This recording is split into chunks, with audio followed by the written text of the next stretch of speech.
If Firefox is showing an XULRunner error saying it's not compatible, don't worry. In this video, I'll show you the quickest way to fix it step by step.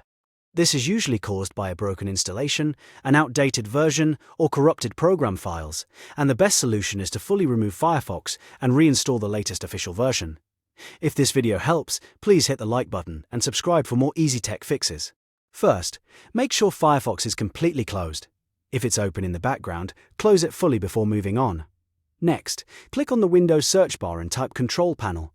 Open Control Panel from the search results, then look for the Uninstall a Program option. This will take you to the list of installed software on your computer. Now find Firefox in the list. Once you see it, click on it one time to highlight it, and then click on Install. Follow the on-screen prompts and let Windows remove the program completely.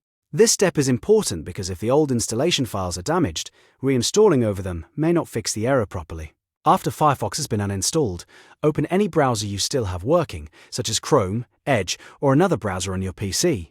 Then go to the official Firefox download page. Make sure you use the official Mozilla website so you get the latest safe version. Once the page loads, click Download Now.